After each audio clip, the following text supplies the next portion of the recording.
자, 오늘 히브리서 강의 세 번째 시간입니다. 히브리서 강의 세 번째 시간이고요. 지금 히브리서 말씀을 아마 오늘 5절까지 밖에는 못 나눌 것 같은데, 조금 초반에는 저희가 이렇게 천천히 여유 있게 나누다가 조금 시간 지나면서는 조금 더 이제 본문들을 더 이렇게 많은 본문들을 함께 나누려고 합니다. 자, 히브리서 1장 4절과 5절 말씀, 지난 시간에도 읽었는데 한 번 더 읽어보겠습니다. 히브리서 1장 4절에서 5절입니다. 시작. 그가 천사보다 훨씬 뛰어남은 그들보다 더욱 아름다운 이름을 기업으로 얻으심이니, 하나님께서 어느 때 천사 중 누구에게 너는 내 아들이라, 오늘 내가 너를 낳았다 하셨으며, 또 다시 나는 그에게 아버지가 되고 그는 내게 아들이 되리라 하셨느냐. 자, 우리 지난 시간에 그 예수님에 대한 말씀을 나누면서 다 예수님에 대한 말씀이죠. 오늘도 그렇고. 그런데 그 하나님의 아들로서의 예수님의 그 권세들이, 능력이 있는데 그 중에 하나인 이제 죄를 정결하게 하는 권세에 대한 말씀을 나누었습니다. 마태복음 이제 9장을 제가 언급을 하면서 여러분들과 함께 그 말씀들을 나눴는데, 예수님이 중풍병자를 고쳐줄 때 이제 사람들이 그 중풍병자의 그 병이 낫기를 이제 기대했는데, 갑자기 죄를 사하시겠다고 말씀을 하시고 이제 사람들이 술렁이기 시작하죠. 네가 뭔데 하나님의 권세인 죄를 사하는 권세를 네가 행사를 하느냐라고 이제 속으로 생각도 하고 질책을 하는 거죠. 사람들은 이제 이런 예수님의 모습에서 신성모독을 저지르는 죄다라고 생각을 한 거죠. 그런데 예수님한테는 중요한 게 뭐였냐면, 내가 병을 고칠 수 있고 기적을 행할 수 있어가 예수님이 사람들에게 보여주고 싶은 근본적인 목적이 아니라, 내가 하나님의 아들이라는 것을 이제 알려주고 싶었던 거죠. 그래서 예수님은 그 죄를 사하는 권세를 이제 중풍병자를 통해서 보여주셨던 거죠. 그런데 지난 시간에도 제가 나눴지만 사람들의 마음이 어떻습니까? 죄의 문제보다는 이제 병을 치료하는 것을 훨씬 더 기대를 했던 거죠. 죄를 사하는 권세를 가졌다는 것은 하나님만 할 수 있는 건데, 예수님이 죄를 사하셨다는 건 뭐죠? 하나님과 동등된 권세를 가지고 있는 자로서 이제 보여주시는 거잖아요. 자, 아까 이미도 우리 계속 히브리서를 통해서 말씀을 나누지만, 히브리서가 기독교인이지만 히브리인들, 기독교 성도들을 향한 말씀이라면, 계속해서 히브리서는 이제 시작을 하면서 왜 예수가 하나님의 아들인지를 아주 심도 있게 다룬다고 보시면 되는 거죠. 그리고 지난 시간에도 말씀드렸지만, 실제로 많은 사람들이 예수님은 메시아지, 하나님의 아들이지라고 하지만 그걸 이렇게 마음으로 믿지는 못한다는 거죠. 제자들도 3년 동안 믿지를 못했어요. 마지막 순간까지도 십자가에서도 믿지를 못한 것처럼, 오늘날도 우리가 이제 교리적으로 예수님이 하나님의 아들이다, 신학적으로 이렇게 말씀에 써 있으니까 성경에 이렇게 믿지만, 진짜 여러분들이 예수가 하나님의 아들이고 내가 그분을 믿고 있어 라고 하면 사실은 이보다 더 큰 영적인 자산이 없겠죠. 그래서 어떻게 보면 히브리서는요, 그런 우리 내면에 숨겨져 있는, 그리고 우리 내면에 우리조차도 속고 있는, 정말 예수가 하나님의 아들이라는 사실을 믿고 있는가라는 질문을 하고 있는지도 몰라요. 예수님 십자가 지기 전에 베드로에게 넌 나를 누구라 하느냐 그랬더니, 누구는 엘리야라고도 하고 세례 요한이라고도 하고요. 너는 나를 누구라고 하냐 그랬더니 시몬 베드로가 그러잖아요. 주는 그리스도시요 살아계신 하나님의 아들이십니다. 그랬더니 예수님이 뭐라 그래요? 어휴, 그래 잘했다. 성령이 아니고는 그렇게 말할 수가 없어 라고 했어요. 그래서 베드로가 이렇게 잘 믿고 있는구나 했는데 어떻죠? 십자가 앞에서 믿지 못하는 베드로를 이렇게 보게 되는 거죠. 그러니까 성령이 아니면 그 고백을 할 수 없다라는 게, 우리 이렇게 생각할 수 있어요. 순간적으로 어떤 영적인 힘을 통해서 베드로가 그런 영적 영감을 통해서 고백을 했구나라고 생각을 할 수 있는데, 또 다른 의미로 보면 성령을 통해서만 그 고백은 가능한 거야. 근데 아직 성령이 오시지 않았잖아. 그러니까 네가 하는 고백이 진짜인지 한번 보여줄까? 그랬더니 십자가 앞에서 그 고백이 진심이 아니었다는 걸 이제 알게 된 거죠. 여러분들에게도 히브리서는 히브리인 성도들 향한 책이니까 마찬가지입니다. 정말로 예수를 그리스도라고 믿느냐? 제가 예전에 좀 오랜 시간이 지난 이야기인데 어떤 분이 저한테 신앙생활을 오래 하고 했는데 아무리 생각해도 나는 예수가 하나님의 아들이라는 것은 믿어지지가 않는다. 선지자까지는 믿을 수 있겠지만 예수가 하나님의 아들이라고는 믿을 수가 없다라는 이제 그런 고백을 어떤 분이 저한테 하셨어요. 되게 진지하게 제가 듣고 되게 솔직해서 또 좋았고요. 제가 요새 욥기 얘기를 가끔 드리잖아요. 이제 설교도 앞으로 하겠지만 지난 주일날도 그 얘기를 또 하지만은 하나님을 우리가 좀 잘못 알고 있는 게 욥이 막 괴로워할 때 욥이 신음을 한단 말이에요. 뭐 다윗도 시편에서 그렇지만 막 고통스러워하고 신음을 하면 굉장히 불신앙적인 모습으로 오해하잖아요. 아우, 저렇게 하나님 믿는데 왜 이렇게 힘들어해? 왜 저런 소리를 해? 왜 이렇게 암울하고 힘든 얘기만 해? 라고 할 수 있는데 욥의 세 친구들은 아주 되바른 소리만 한단 말이에요. 정말 누가 봐도 맞는 얘기 같고 인과율에 벗어나지 않는 원인과 결과, 네가 잘못했으니까 하나님이 이렇게 하시는 거 이런 얘기를 하는데 하나님은 뭘 주목하시냐면 차라리 솔직한 게 낫다는 거예요. 괜히 알지도 못하면서 뭐 이게 옳고 저게 옳고 네가 이러니까 이렇고 뭐 이런, 우리는 다 그런 생각을 우리도 하잖아요. 근데 우리가 이렇게 신음하고 고통하는 것을 하나님이 절대 외면하지 않습니다. 그래서 심지어는 뭐라 그러십니까? 상한 마음을 받으시는 주님은 상한 마음을 외면하지 않으신다고 크게 예배라고 하잖아요. 상한 마음이. 그리고 애통하는 자와 가난한 마음, 이런 게 다 같은 얘기거든요. 그러니까 차라리 그 솔직한 그 고백을 주님은 더 원하시는 거지, 마음에도 없으면서 이게 옳고 뭐 성경에 이렇게 쓰여졌으니까 그러면서 어떤 그 욥의 친구들의 이야기에는 오히려 하나님이 그 말들이 의미가 없다라고 말씀을 하시는 거예요. 무슨 말씀 드리고 싶으냐 하면 여러분들이요, 때때로 이렇게 신음하고 고통하는 거 그거 잘못된 게 아니라는 거예요. 그거를 손가락질하고 스스로도 자책하고 비난할 수 있는데, 아니 아파서 애들이 치과 가서 이빨 뽑는데 막 울어요. 그러면은 너 왜 울어? 너 얌전하게 점잖게 있어야지 왜 울어? 그러면 애가 눈물 꾹 이렇게 울음 딱 그치면 그게 이렇게 훌륭한 아이입니까? 아파갖고 막 울면은 아이니까 우는 거잖아요. 하나님이 그런 걸 다 아시잖아요. 사람이니까 연약한 거고 사람이니까 고통스러워하는 거죠. 그러니까 하나님은 뭐 사람은 사실 뭐 저조차도 여러분들을 바라볼 때 그렇게까지 막 다 고통을 공감하지 못한다 하더라도 하나님은 우리 작은 신음에도 응답을 하신다며요. 우리의 마음 뭐 신음한다고 해서 다 응답해 주시는 건 아니지만 하나님은 우리의 그런 연약하고 아파하는 심령을 하나님은 이렇게 공감해 주고 계시고 바라보고 계시다는 겁니다. 그래서 못 믿어요, 사람들이. 예수님이 사실은 실제로는 예수님이 하나님의 아들이라는 사실을 믿는다는 게 그렇게 쉽지는 않습니다. 솔직히 저도 목회자지만 제가 이렇게 성도님들이나 뭐 주변의 사람들을 이렇게 그동안 또 사역하면서 많은 분들을 봤지만 정말 그걸 이렇게 온전하게 믿는 사람들이 정말 많을까 이런 생각을 하는 거죠. 그래서 히브리서는 다시 우리에게 묻는 거예요. 정말 하나님의 아들이라고 믿느냐?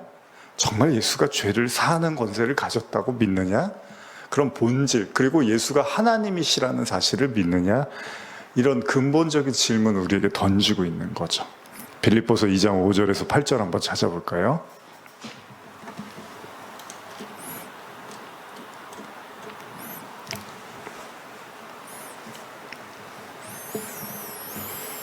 여러분들이 이 히브리서 말씀 들으시면서 이렇게 마음이 풍성해지셨으면 좋겠어요.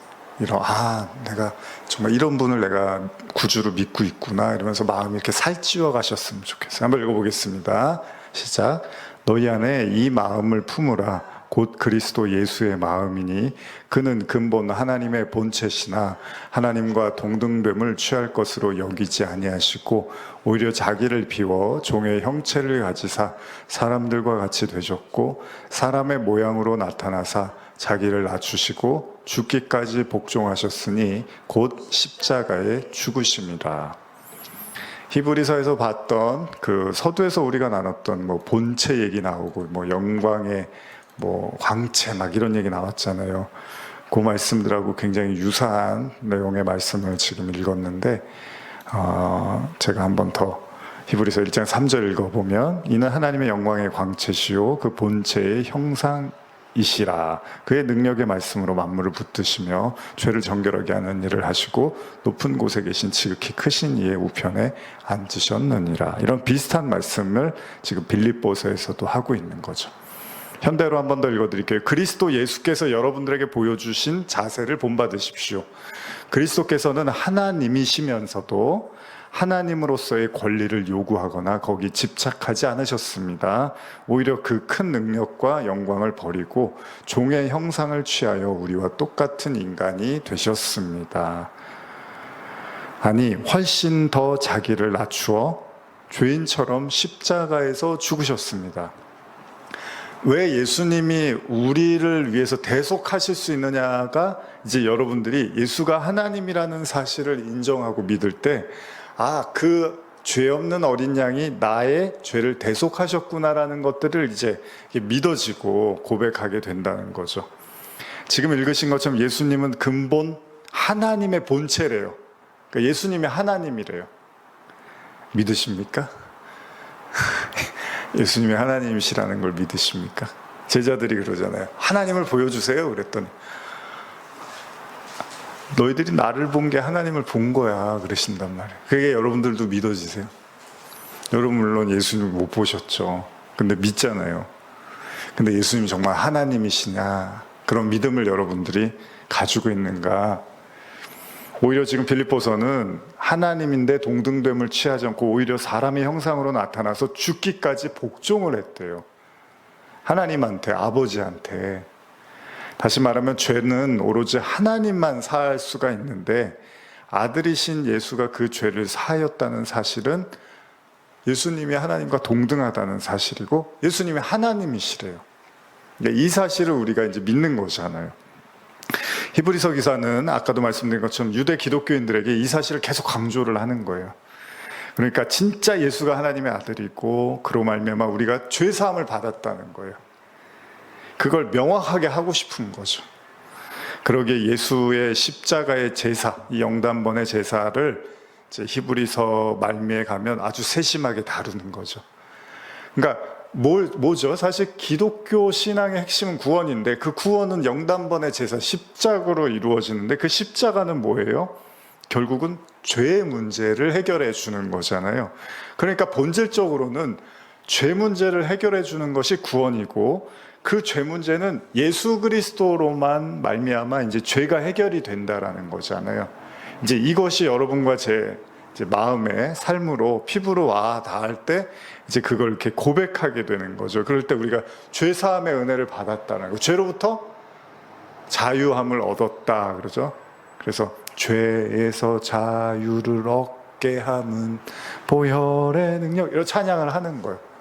진짜 그러면 여러분들이 죄에서 자유를 얻으셨습니까? 죄에서부터 정말 이렇게 자유함을 누리고 계십니까? 이제 이런 걸 우리가 생각해 보게 되는 거죠.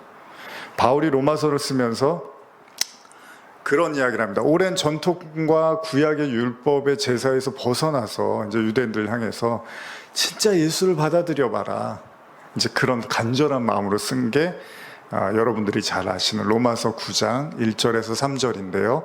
이것도 한번 찾아서 읽어볼까요? 로마서 9장 1절에서 3절입니다. 시작. 내가 그리스도 안에서 참말을 하고 거짓말을 아니하노라. 나에게 큰 근심이 있는 것과 마음에 그치지 않는 고통이 있는 것을 내 양심이 성령 안에서 나와 더불어 증언하노니 나의 형제 곧 고륙의 친척을 위하여 내 자신이 저주를 받아 그리스도에게서 끊어질지라도 원하는 바로라. 참 중요한 말씀이고 되게 의미심장한 말씀이죠. 바울의 어떤 구원에 대한 열정을 볼 수 있는 이야기인데 현대로 한 번 더 읽어드릴게요. 4절까지. 나의 결의 이스라엘 사람들이여, 나의 동족 유대인들이여, 여러분이 그리스도께 나아가기를 내가 얼마나 원하고 있는지 여러분은 모를 것입니다. 나는 여러분들 때문에 밤낮 마음이 무겁고 슬픔으로 가슴이 찢어지는 것 같습니다. 만일 나의 영원한 파멸이 여러분들에게 구원을 가져올 수 있다면 나는 차라리 그 편을 택할 것입니다. 이것이 단순히 거칠애로 하는 말이 아니라는 것은 그리스도께서도 아시고 성령께서도 아십니다. 하나님께서는 여러분들에게 많은 걸 주셨습니다. 그러나 여러분은 아직도 하나님의 명령을 들으려 하지 않고 있습니다. 하나님께서는 여러분을 특별한 백성으로 선민으로 삼으셔서 영광의 광채가 가득한 구름으로 인도하시고 또 얼마나 여러분에게 복을 주고 싶어 하는가를 말씀해 주셨습니다. 하나님께서는 여러분이 살아가는 데 필요한 여러 규칙들을 주심으로써 하나님께서 여러분에게 원하는 것이 무엇인지 알 수 있게 하셨습니다. 하나님께서 또 여러분에게 하나님을 예배하게 하시고 위대한 약속을 주셨습니다. 사실 이 고백이 여러분들이 이제 여러 차례 읽어서 아시지만 여기 3절에 보면 내 자신이 저주를 받아 그리스도에게서 끊어질지라도 나의 형제 곧 고륙의 친척을 위하여 구원을 이제 고백하는 거죠. 어떠십니까? 여러분들이 되게 사랑하는 사람이 천국에 갈 수 있다면 여러분들이 지옥에 가는 선택을 하실 수 있겠습니까? 처음에는 안 될 거라는 생각을 해요. 내가 어떻게 지옥에서 영원히 살고 그 사람이 천국에서 영원히 사는 거 좋은데 내가 어떻게 영원히 지옥에 살아. 근데 바꿔서 만약에 그 사람이 영원히 지옥에 살아야 된다면 내가 영원히 천국에 사는 것이 괜찮을까? 특히 이제 자식이나 사랑하는 이제 연인이나 아니면 부모나 어떤 대상이 있는데 내가 너무 아끼고 사랑하는데 그 사람이 영원히 천국에 있으려면 만약에 내가 지옥에 가면 그 사람이 영원히 천국에 갈 수 있다. 물론 하나님이 그렇게 하시진 않을 겁니다. 누구를 지옥에 보내고 대신 천국에 보내고 이런 일은 없겠지만 그럼 바울이 이런 지금 말장난을 하고 있는 거냐? 나의 자신이 저주를 받아 그리스도에게서 끊어질지라도 원하는 바로, 물론 원문을 좀 봐야겠지만 지금 여기에 나와 있는 현대어 성경이나 개역개정 성경을 놓고 보면 여러분들은 어떠십니까? 제가 얼마 전에 천국보다 아름다운이라는 이제 드라마 보니까 거기에 이제 자기가 사랑하는 아내가 어떻게 하다가 이제 진짜 천국, 기독교 천국은 아니지만 그 드라마 속의 천국에서 욕을 하거나 싸우거나 이러면 페널티를 줘갖고 포도송이가 6개인가 하면 지옥에 가는 이제 그런 법이 있는데, 그렇게 해서 이제 자기 아내가 갑자기 지옥으로 떨어지니까 남편이 이제 쫓아가죠. 예전에 영화에서도 이제 그런 동명 같은 이름의 이제 영화에서도 그런 내용이 있었는데 쫓아가갖고 이제 거기서 이제 살려내려고 하는데 갑자기 그래요. 제가 정확하게 기억은 안 나는데 네가 네 아내를 살리고 싶으면 너가 여기 지옥에 있는 고통을 다 맛봐야 된다. 그랬더니 그 남편이 갑자기 움찔해요. 그러면서 거봐 무섭지 이런다고 이제 지옥을 이제 다스리는 사람이. 그랬더니 아니요, 그 말씀 책임지셔야 돼요. 그러면서 갑자기 지옥불에 막 달려가서 뛰어드는 거예요. 그랬는데 지옥불에 딱 떨어져서 이제 큰일 날 줄 알았는데 딱 눈을 떠보니까 천국에 와 있고 아내도 천국에 와 있는 거죠. 이제 드라마 속 이야기이긴 했지만 좀 일례로 우리가 누군가를 향해서 구원한다고 할 때 예수님이 십자가를 지시고 사흘 만에 부활을 하시잖아요. 그러니까 이 모든 죽음을 다 이제 짊어지시고 십자가에서 죽으시고 부활하실 때 예수님이 누군가를 구원한다고 할 때 그냥 이렇게 탁상공론으로 해서 하나님하고 저기 데스크에 앉아갖고 이렇게 구원하죠 한 게 아니라 직접 내려오셔서 십자가를 지고 고통을 다 겪고 그리고 나서 구원을 하신 거거든요. 근데 바울도 지금 그런 얘기를 하는 거예요. 내가 저주를 받아도 좋으니까 내 동족들, 형제, 곧 고륙의 친척들이 구원받을 수 있으면 내가 저주를 받아도 좋다라고 얘기를 해요. 그러니까 이게 어떻게 보면 예수의 십자가를 경험하고 깨닫는 자들의 마음이라는 거죠. 그들은 자신이 부정당하고 자신이 이렇게 가루가 되고 자신이 짓밟혀도 그래도 그들이 구원받을 수 있으면 그 길을 택하겠다라는 것이 이제 바울의 어떤 심정이었다는 거죠.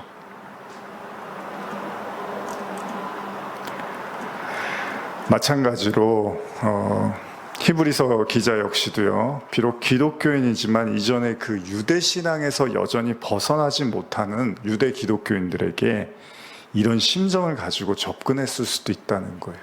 그러니까 신앙이라는 게 그냥 겉으로 보기에는 잘 모르는데 어떤 어려움이나 환란이 찾아오면 신앙의 어떤 본 모습이 이렇게 드러나게 되잖아요.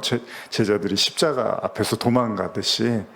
마찬가지로 당시에 이제 히브리서가 쓰여졌을 때 그 크리스찬들이 받았던 그 박해나 고통으로 인해서 그들의 신앙의 뿌리가 굉장히 약해 있고 그들의 신앙의 내용이 없다라는 걸 알면서 이제 제발 이 마음 안에 진짜 그리스도의 마음을 품고 그 그리스도가 어떤 분이고 그 그리스도가 우리를 위해서 어떻게 구원하셨는지를 진지하게 바울과 같은 마음으로 히브리서 기자도 쓰고 있다라고 생각을 합니다.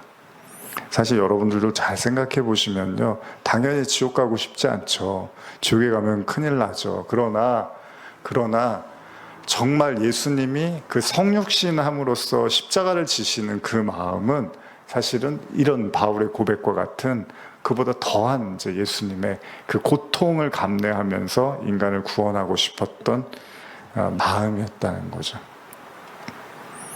그렇기 때문에 우리가 욥의 고난이나 이런 고난에 대한 이야기를 할 때 이 고난을 단순하게 그냥 고난 그 자체로만 이해하지 않고 조금 더 깊이 있게 생각해 볼 필요가 있는 겁니다.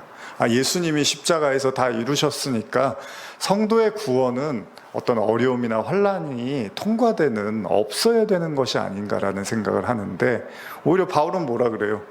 자기가 구원을 그렇게 받았는데도 불구하고 지옥에 가 저주를 받아서 뭐 설령 그 지옥이 그런 의미는 아니었다 하더라도 저주를 받아서 끊어져도 내가 그 사람들이 구원된다면 나는 그 길을 택하겠다라는 정도의 마음을 한다면, 우리가 우리 인생에서 찾아오는 그 고난의 문제를 사는 게 왜 이렇게 힘들어, 사는 게 아주 그냥 지긋지긋하고 지옥 같아, 생지옥이야, 이제 이런 수준으로만 성도가 이해할 문제는 아니라는 거죠. 그 안에는 고난의 신비라든지 그 고난을 통한 구원의 어떤 것들이 담겨져 있을 수 있다는 거죠. 그러니까 히브리서 기자는 그 당시에 핍박받는 크리스찬들, 뭐 유대 기독교인들 마찬가지지만 이렇게 오고 있는 이 환란과 어려움이 단순하게 그냥 어려움과 고난의 문제로만 보지 않았으면 하는 마음이 있었을 거예요. 왜냐하면 우리가 예수를 이해한다는 게, 우리가 예수를 믿는다는 게 십자가를 같이 지려매요. 그리스도와 함께 죽으려매요. 십자가에서.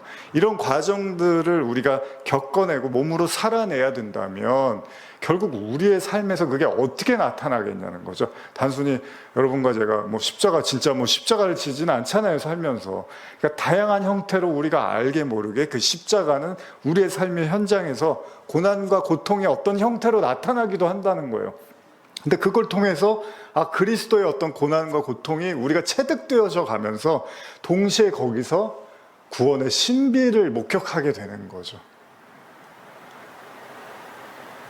사실 우리가 타인을 이해한다는 게 뭐죠? 타인의 아픔과 그런 상처 이런 것들을 공감해 줄 때 이심전심이라고요. 사실은 이렇게 말로 그 사람을 이해하는 거하고 그 사람이 갖고 있는 그런 어떤 마음이나 이런 걸 같이 이해해 주려면 결국은 사실은 나도 그만한 어떤 고통을 겪을 때 비로소 이제 그 사람을 잘 이해하게 되는 거잖아요. 그런 것처럼 바울이 그렇게 진지하게 고난에 대한, 고통에 대한 구원을 이야기하듯이 제가 보기에 히브리서 기자도 그에 못지않은 성도들에게 더 깊고 뿌리 깊은 그 신앙을 이야기하고 있지 않는가 생각을 해봅니다. 어쩌면 성도들이 점점 힘을 잃어가고 신앙이 변질되고 세속적 가치를 더 의미 있게 생각하는 이유도 어떤 의미에서는 예수가 그리스도고 죄를 사하셨다는 이것만으로도 하나님이시잖아요. 그런데 그런 은혜에 관심을 갖지 못하고 계속해서 기적이라든지 이적이 나타나고 어떤 좋은 이야기들을 우리가 들으려고 했던 것으로 말미암아 생기는 좌절과 실망, 이런 것들이 오히려 우리의 신앙의 힘을 자꾸 잃게 만드는 게 아닌가 생각을 해보는 거죠. 예수가 이 땅에 오신 가장 중요한 이유는 죄를 용서하시고 구원하시기 위한 거예요. 만약에 여러분들이요, 예수님을 믿는 목적과 이유가 그거라면 이미 예수님은 그 일을 다 하셨어요. 십자가에서. 그러니까 여러분과 제가 그 하나님이신 예수를 믿고 그 하나님이신 예수가 주시는 죄의 사함과 구원의 은혜를 우리가 원한다면 이미 우리는 그걸 믿음으로 가진 자들이라는 거죠. 만약 그것이 아닌 그 외적인 것에 더 집중한다면 그 본질적 구원과 신앙을 우리가 놓치고 살기 때문에 어쩌면 우리가 무기력하고 또 세상에서 소외된 것 같고 또 계속 실패를 거듭하는 인생 같은 생각을 할 수도 있다는 겁니다. 그래서 오늘날에도 자신의 죄의 문제가 아닌 삶의 현실의 문제로 신앙을 이해하고 몰두하려는 경향들이 많이 있다는 겁니다. 비난만 할 수는 없습니다. 다 사는 게 힘들기 때문에. 근데 오랜 시간이 흘러도 계속 그 자리에만 머물러 있다면 이제 히브리서 말씀처럼 더 깊은 데로 나아가야 할 필요가 있다는 거죠. 그래서 오늘 제목 말씀입니다. 한 번 더 우리 읽어보겠습니다. 히브리서 1장 4절 5절 한 번 더 읽겠습니다. 시작. 그가 천사보다 훨씬 뛰어남은 그들보다 더욱 아름다운 이름을 기업으로 얻으심이니 하나님께서 어느 때에 천사 중 누구에게 너는 내 아들이라 오늘날 내가 너를 낳았다 하셨으며 또 다시 나는 그에게 아버지가 되고 그는 내게 아들이 되리라 하셨느냐. 자, 오늘은 이 이야기를 좀 더 이제 깊이 다뤄보려고 하는데, 히브리서 기자는 예수가 천사보다 훨씬 뛰어나다고 하면서 당연하죠. 우리 역시도 이에 대해서 의심의 여지가 없는데, 근데 이게 무슨 얘기일까? 예수가 천사보다 뛰어나다. 이게 진짜 어떤 의미일까라는 생각을 한번 하면서 주석을 좀 제가 여러분들께 나눠드리고 싶어요. 읽어드리고 싶은데, 저자가 그리스도와 천사를 비교해서 그리스도의 우월성을 설명하는 이유는 천사의 사역에 있다. 이 천사는 1절에 언급된 선지자와 동일한 기능을 가진 존재로서 옛 언약인 율법을 모세에게 중재한 자이다. 그러나 천사가 모세에게 중재해 준 율법은 그리스도의 계시와 비교할 때 열등한 것이었다. 천사를 통해서 전해진 율법은 불완전하여서 구속사역을 온전히 해결할 수 없었으나 그리스도께서 오셔서 자신을 들여 그 피로 온전히 단번에 구속사역을 성취하심으로써 그리스도의 우월성을 드러내셨다. 모르는 이야기는 아닙니다. 그러니까 주석에서도 뭐라고 하냐면 천사의 역할이 선지자와 동일한 기능을 가졌다는 거예요.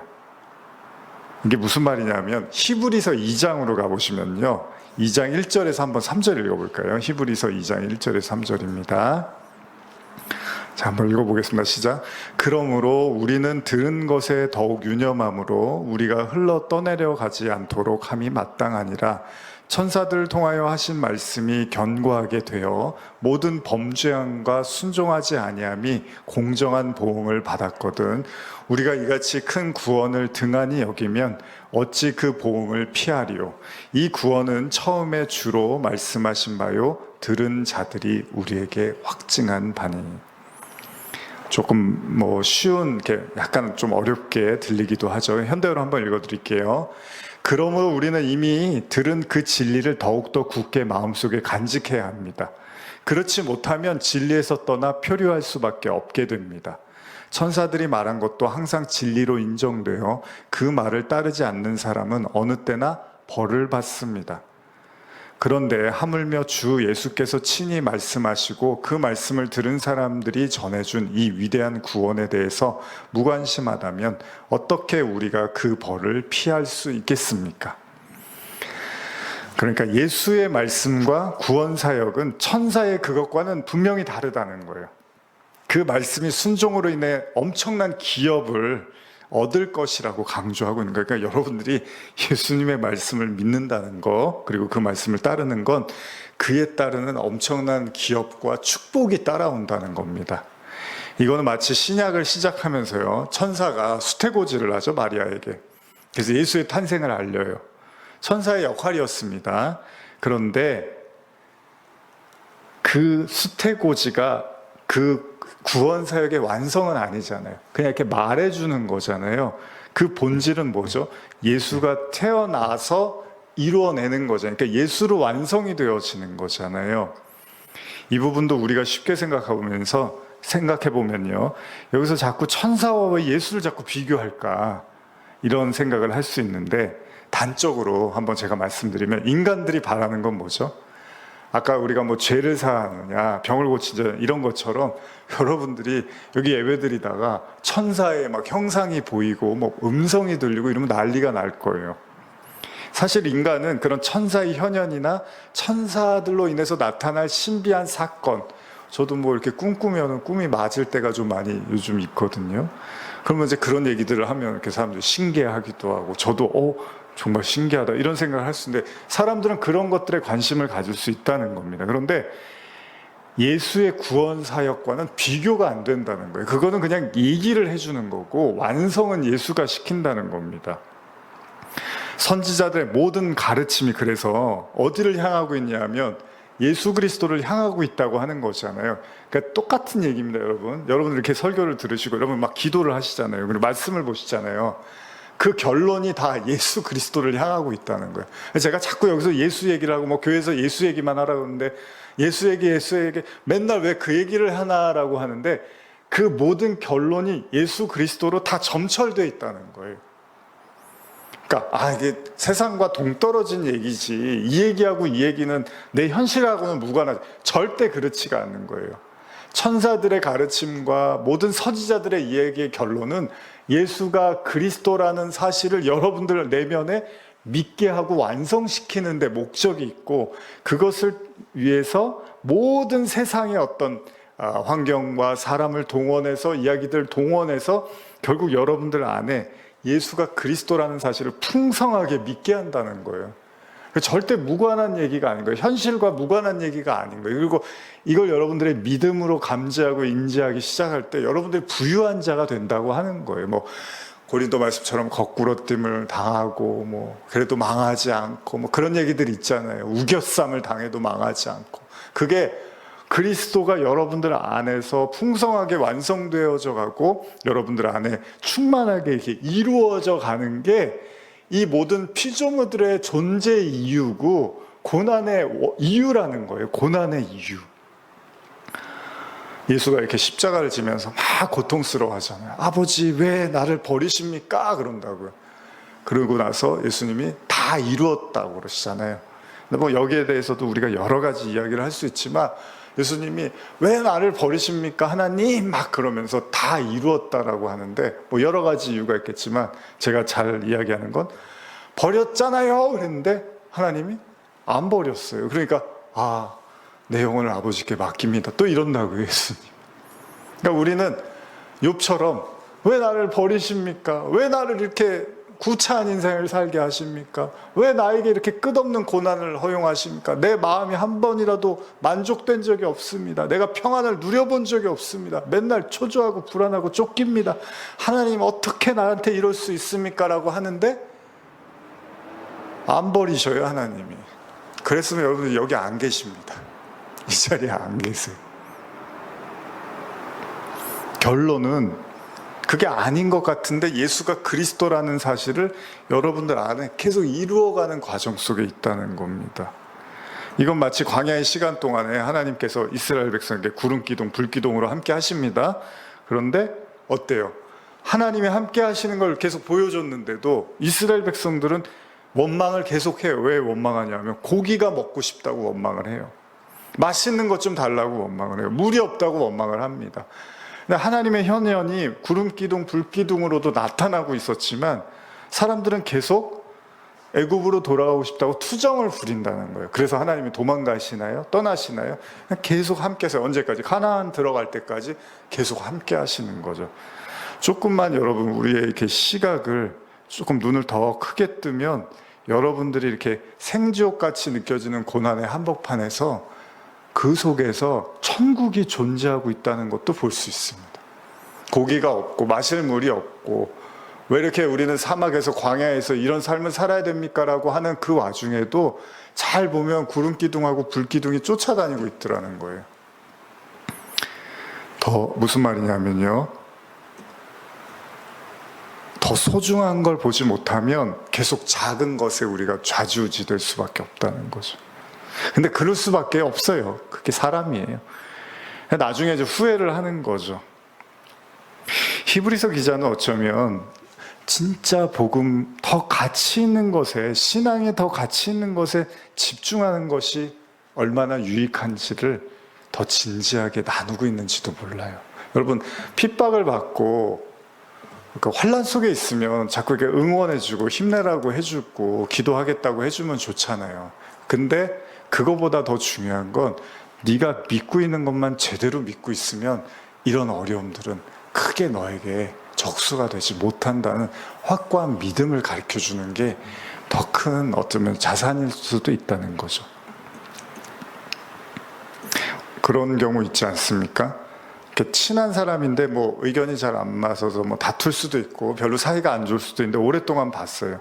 근데 갑자기 그 사람이랑 더 이상 만날 수 없는 상황이 되면 나중에는 그래도 같이 있었던 시간이 좋았지라는 생각을 하게 되잖아요. 뭐 이렇게 그런 경우 이제 사이 좋지 않던 부부도요, 막 서로 그냥 못 잡아먹어서 안달이어도 한 사람이 먼저 세상을 떠나면 그렇게 아쉬워하고 보고 싶어하고 그렇게 맨날 싸우고 다퉜던 것도 소중하고 아름다운 추억으로 생각을 하더라는 겁니다. 조금만 더 이렇게 넓은 시야로 바라보면 지옥 같은 현실 속에도 천국은 존재하고 있었다는 거예요.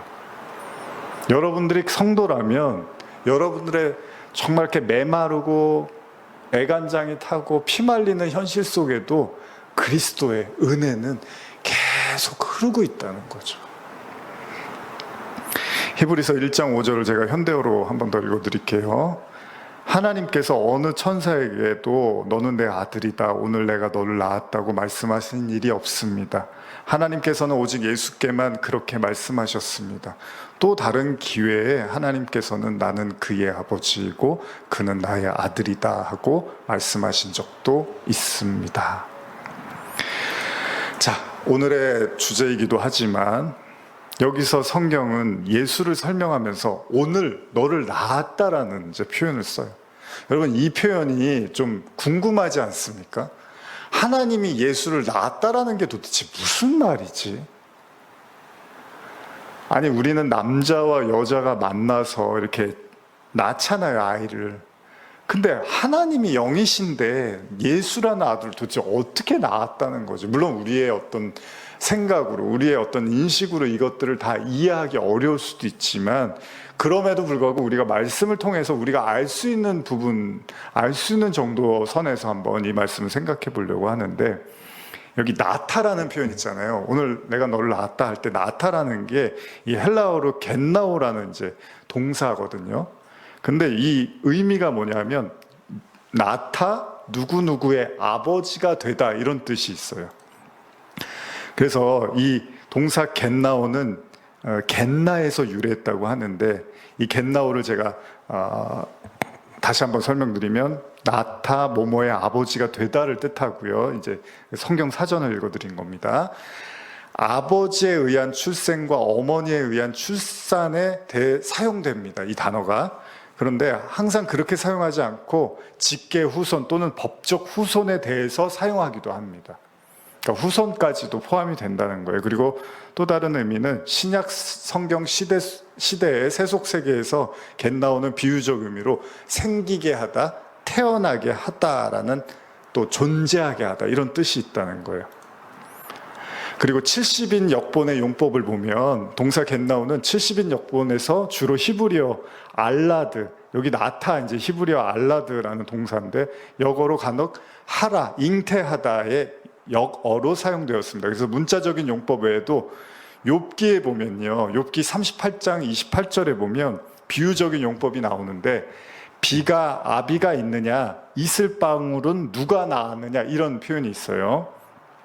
여기서 겐나오는 아버지와 아들에 대한 호칭에서 신뢰나 애정의 표시로 사용되었다. 성경에 이제 용법들이 있습니다. 그리고 이 동사 겟나우는 하나님께서 메시아 왕을 낳으심에 대해 사용되었다. 그래서 시편에 이제 구절들이 있습니다. 그러니까 누굴 낳았다라는 얘기를 하는데 하나님이 이런 의미를 담고 있는데, 우리가 잘 아는 성경을 이제 생각해 보면 낳았다라는 말이 어디 나오죠? 제일 많이 나오는 게 그쵸, 족보에 나오죠. 그래서 구약에 보면 좀 뭐 시간이 이제 좀 가고 있지만 한번 읽어볼까요? 창세기 5장 2절에서 8절 한번 먼저 읽어보겠습니다. 창세기 5장 2절에서 8절입니다. 네, 찾으셨으면 읽어보겠습니다. 남자와 여자를 창조하셨고 그들이 창조되던 날에 하나님이 그들에게 복을 주시고 그들의 이름을 사람이라 일컬으셨더라. 아담은 130세에 자기 모양 곧 자기의 형상과 같은 아들을 낳아 이름을 셋이라 하였고, 아담은 셋을 낳은 후에 800년을 지내며 자녀들을 낳았으며 그는 930세를 살고 죽었더라. 셋은 105세에 에노스를 낳았고 에노스를 낳은 후 807년을 지내며 자녀들을 낳았으며 그는 920세를 살고 죽었더라. 자, 아담과 하와가 범죄를 한 결과로요, 이제 그 남자는 일해야 되는, 땀 흘려서 일해야 되는, 어떻게 보면 고통을 또 안게 됐다면 여성들은 이제 자녀를 출산하는 또 고통을 받게 됩니다. 그래서 이렇게 낳는 이야기들이 이제 창세기에 등장을 하는데, 그렇다면 이게 단순하게 그냥 죄를 져서 이런 어떤 그 죄의 대가로 이렇게 자녀를 낳고 그런 고통을 받는 이야기만 하는 거냐? 근데 그거는 아니란 말이죠. 왜요? 우리가 신약에서 마태복음을 시작하면서 예수님의 족보를 보면 또 낳고 이런 이야기가 나온단 말이에요. 근데 그 결과에서 나중에 예수 그리스도가 탄생을 한단 말이죠. 그거 한번 읽어볼까요? 마태복음 1장 15절에서 18절입니다. 마태복음 1장 15절에서 18절입니다. 시작. 엘리옷은 엘리아사를 낳고 엘라살은 mat단을 낳고 mat단은 야곱을 낳고 야곱은 마리아의 남편 요셉을 낳았으니 마리아에게서 그리스도라 칭하는 예수가 나시니라. 그런즉 모든 대수가 아브라함부터 다윗까지 14대요 다윗부터 바벨론으로 사로잡혀 갈 때까지 14대요 바벨론으로 사로잡혀간 후부터 그리스도까지 14대더라. 예수 그리스도의 나심은 이러하니라. 그의 어머니 마리아가 요셉과 약혼하고 동거하기 전에 성령으로 잉태된 것이 나타났더니. 여기 굉장히 중요한 메시지죠. 예수님이 이제 나셨어요. 예수님도 누군가에 의해서 나셨어요. 마리아에서 나셨는데 문제는 뭐냐? 구약의 족보는 남자와 여자가 만나서 이제 아이를 낳고 이런 이야기를 하고 있는데, 갑자기 신약에 가서 여기서도 동일하게 요셉까지도 낳습니다. 누군가에 의해서 낳아졌는데 갑자기 예수가 탄생을 할 때는 남자 아버지가 등장을 하지 않고 마리아에 의해서 어떻게 탄생했다고요? 성령으로 잉태됐다라는 거예요. 예수님만, 여러분, 구약과 신약의 어떤 족보에도요 성령으로 잉태된 또 다른 사람들이 있을까요? 있을까요, 여러분? 없습니다. 성령의 어떤 이끄심으로 뭐 아이를 낳았다, 뭐 성령이 이렇게 어떤 예언해 주셔서 아이를 낳게 됐다, 이런 얘기는 있지만 직접적으로 성령이 잉태했다라는 말은 없습니다. 그런 인물은 한 명도 없어요.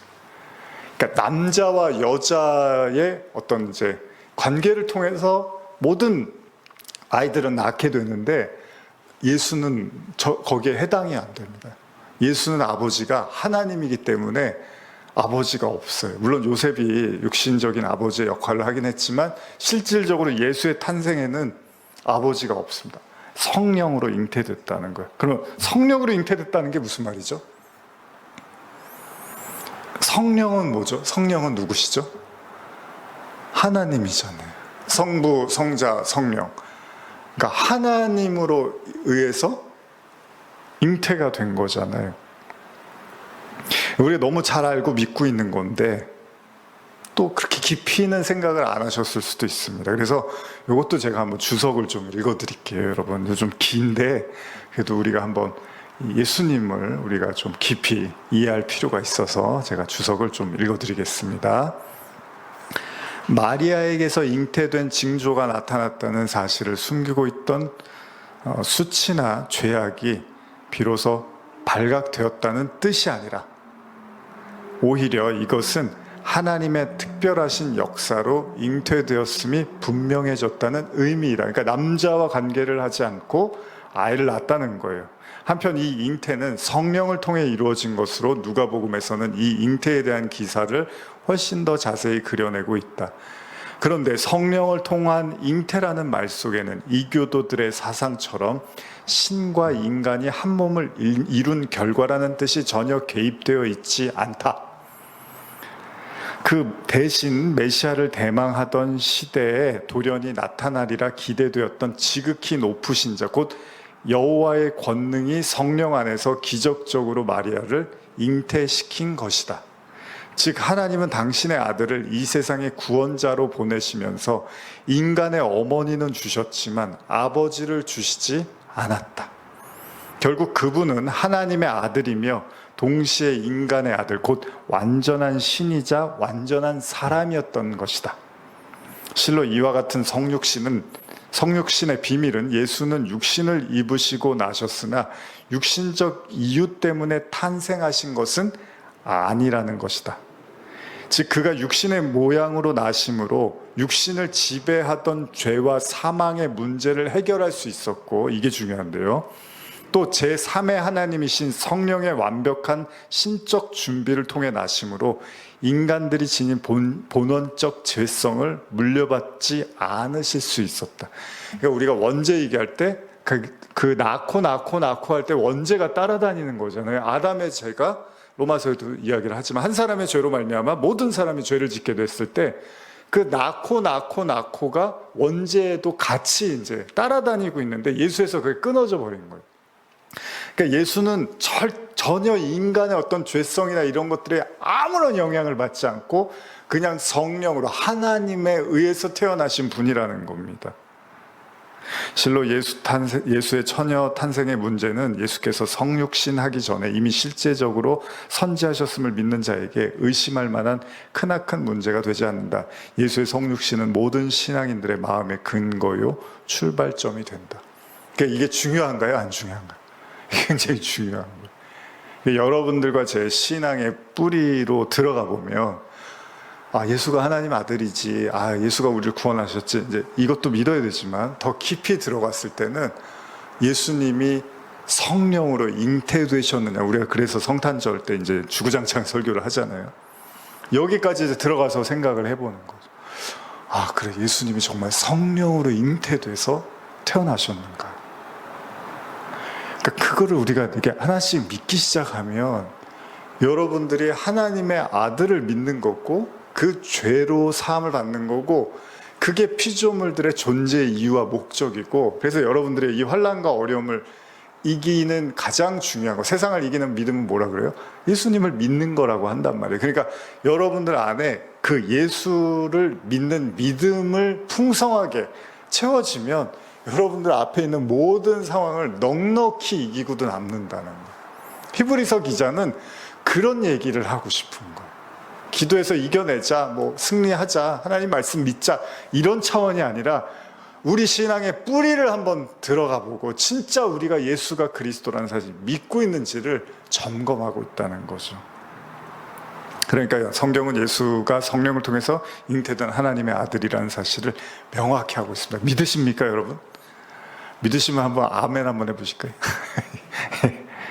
그러면 여러분들은 하나님의 아들을 믿는 거예요. 하나님의 아들을 믿는다는 건 하나님을 믿는 거죠. 왜냐면 예수님이 하나님이니까. 그렇기 때문에 예수만 유일하게 모든 인간들 중에 죄가 없고요, 우리의 죄의 죄물이 될 수가 있는 거죠. 아주 깨끗한 하기오스라고 그런가요? 깨끗한 제물이 될 수 있는 거예요. 예수만. 근데 이제 마무리하면서 요 이야기하고 다음 주에 또 이어가겠습니다. 근데 성경이 그러면 히브리서 기자가 그래, 예수가 하나님이지, 예수가 성령을 잉태했지, 예수가 우리의 구원자고 죄를 용서하지, 그 얘기만 하고 싶은가? 그건 아니라는 거죠. 성경은 하나님의 아들을 낳는다, 오늘날 내가 너를 낳았다라고 할 때 이거를 예수에게만 국한하고 있느냐. 아까 여러분 제가 낳았다라는 동사를 설명할 때 그 뜻 중에 뭐라 그러죠? 후세까지도 포함한다 그러잖아요. 그러면 이 낳는다라는 것이 하나님이 예수를 낳았으니까 그냥 우리가 그를 믿으면 돼. 예수가 하나님 아들이야. 이게 아니잖아요. 여러분도 하나님의 자녀라는 걸 알고 있잖아요. 그래서 예수님이 이제 이 말씀을 하시는 거예요. 자, 잘 아시는 말씀 요한복음 3장 5절에서 8절입니다. 요 구절 좀 설명해 드리고 이제 마무리하겠습니다. 요한복음 3장 5절에서 8절입니다. 시작. 예수께서 대답하시되 진실로 진실로 내게 이르노니 사람이 물과 성령으로 나지 아니하면 하나님 나라에 들어갈 수 없느니라. 육으로 난 것은 육이요 영으로 난 것은 영이니 내가 내게 거듭나야 하겠다는 말을 놀랍게 여기지 말라. 바람이 임의로 불매 내가 그 소리는 들어도 어디서 와서 어디로 가는지 알지 못하나니 성령으로 난 사람도 다 그러하니라. 자, 니고데모의 대화잖아요. 자, 예수님 표현했습니다. 하나님 나라에 들어가려면 물과 성령으로 나아야 된다는 거예요. 근데 성령으로 누가 나셨어요?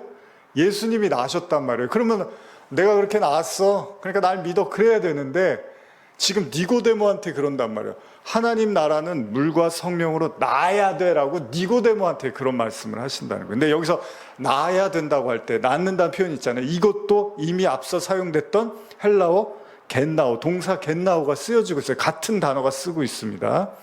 그러면서 예수님 뭐라 그래요? 육으로 난 건 육으로 난 거고 영으로 난 건 영으로 난 거예요. 근데 육으로 난 건 다 뭐예요? 다 죄를 포함하고 있다는 거예요. 그렇죠? 아담 이후로 육으로 난 건, 육신으로 난 건 다 인간의 죄가 흐르고 있다는 거예요. 그래서 예전에 제가 어떤 분하고 이렇게 상담하고 그럴 때 깨끗한 피? 그런 건 없습니다.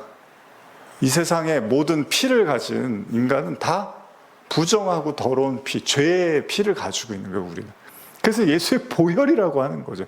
예수의 피만 깨끗한 거지 모든 인간은 다 그 죄에 떼묻고 죄성에 길들여진 그 혈통을 이어받고 있는 거예요. 뭐 순수한 혈통이고 우리는 우리 혈통은 너무 좋아. 그거는 인간들 얘기고 아담 이후에 모든 육신으로 인해서 태어난 사람들은 다 부정한 거죠.